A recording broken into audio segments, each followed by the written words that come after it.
भाई, जब बात आती है लाहौर 1947 जैसी फिल्मों की, तो दिल अपने आप एक अलग जोश में भर जाता है।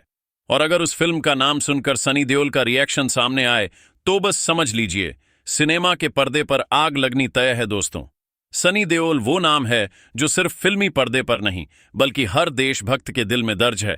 उनके डायलॉग, उनका गुस्सा और उनका देश के लिए जुनून, हर चीज आज भी वैसी ही है जैसी गदर के वक्त थी। और अब जब लाहौर 1947 जैसी फिल्म का ऐलान हुआ, तो सनी पाजी का रिएक्शन देखकर पूरे देश में फिर वही देशभक्ति की लहर दौड़ गई है। सनी देओल का पहला रिएक्शन। भाई, एक मिनट रुकिए। अगर आप हमारे चैनल पर नए हैं तो एक लाइक कर दीजिए, बेल आइकन को दबा दीजिए और सब्सक्राइब करना तो जरूर है, ताकि हम अपने 1000 सब्सक्राइबर पूरे कर सकें। हम आपके लिए इतनी मेहनत करते हैं, तो हमें भी थोड़ा सपोर्ट करें। अब चलिए फिर से आपको लेकर चलते हैं। जब मीडिया ने सनी देओल से पूछा कि लाहौर 1947 पर उनका क्या कहना है, तो सनी पाजी मुस्कुराए, थोड़ी देर रुके और फिर बोले, ये फिल्म सिर्फ एक कहानी नहीं है, ये उन लोगों की आवाज है जिन्होंने 1947 में सब कुछ खो दिया था, लेकिन अपने देश को नहीं छोड़ा। उनके चेहरे पर वही पुराना गदर वाला जुनून दिख रहा था। उनकी आंखों में वही चमक थी जो हिंदुस्तान जिंदाबाद था, है और रहेगा कहते वक्त दिखी थी। सनी देओल और पार्टीशन का कनेक्शन। लाहौर 1947 की कहानी उस वक्त की है जब हिंदुस्तान दो हिस्सों में बंट रहा था। एक तरफ लाहौर, जो अब पाकिस्तान में है, और दूसरी तरफ वो भारत, जो अपनी नई पहचान बना रहा था। सनी देओल जैसे एक्टर के लिए ऐसी कहानी करना कोई नई बात नहीं, लेकिन इस बार उनका अंदाज थोड़ा अलग है। उन्होंने कहा, इस फिल्म में सिर्फ तलवार नहीं चलेगी, दिल भी बोलेगा। मतलब ये कि सनी पाजी सिर्फ एक्शन नहीं बल्कि इमोशन लेकर आए हैं। लाहौर 1947 में वो सिर्फ लड़ाई नहीं करेंगे, बल्कि उस दर्द को भी दिखाएंगे जो उस वक्त हर इंसान ने झेला था। दर्शकों की प्रतिक्रिया।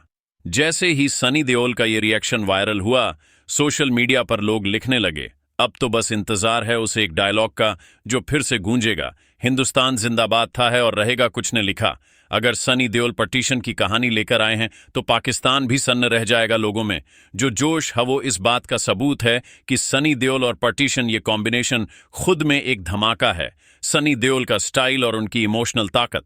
सनी देओल सिर्फ चिल्लाते नहीं हैं, वो हर डायलॉग को जीते हैं। जब वो कहते हैं, हमारा हिंदुस्तान किसी के बाप का नहीं है, तो ऐसा लगता है जैसे उनके शब्दों में पूरा देश बोल रहा हो।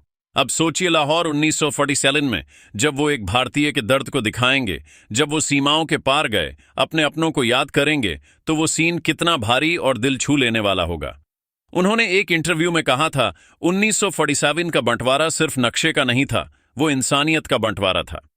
और इस फिल्म में हम उसी दर्द को सच्चाई से दिखाएंगे। फिल्म में सनी देओल का किरदार, सूत्रों के मुताबिक लाहौर 1947 में सनी देओल एक ऐसे शख्स का किरदार निभा रहे हैं जो अपने गांव, अपनी मिट्टी और अपने लोगों के लिए सब कुछ दांव पर लगा देता है। वो एक किसान है, लेकिन जब वक्त आता है तो वही किसान बन जाता है एक सिपाही, एक शेर। उनका किरदार कहता है, मैंने अपने खेतों की मिट्टी में खून नहीं, इज्जत बोई है, कोई उसे छू भी नहीं सकता।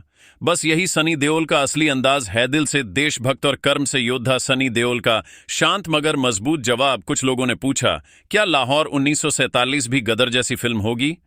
सनी देओल ने बहुत ही सादगी से जवाब दिया, गदर मेरी आत्मा थी और लाहौर 1947 मेरा जमीर। बस इस एक लाइन ने सबको चुप करा दिया, क्योंकि ये लाइन बताती है कि ये फिल्म किसी बॉक्स ऑफिस नंबर की नहीं, बल्कि एक भावनात्मक सफर की बात करती है। पार्टीशन की कहानी। सनी देओल के जरिए फिल्म में कई ऐसे सीन बताए जा रहे हैं जो असली घटनाओं पर आधारित होंगे।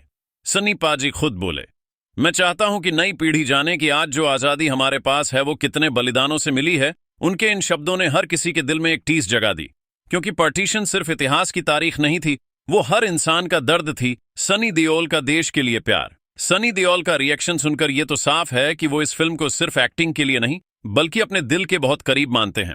उनका कहना है, जब मैं लाहौर नाम सुनता हूं तो मुझे अपने बुजुर्गों की आंखों में वो दर्द याद आता है, वो कहानियां जो कभी कहीं नहीं गईं। यानी ये फिल्म सिर्फ कहानी नहीं, बल्कि इमोशन और इतिहास का संगम है, दर्शकों की उम्मीदें।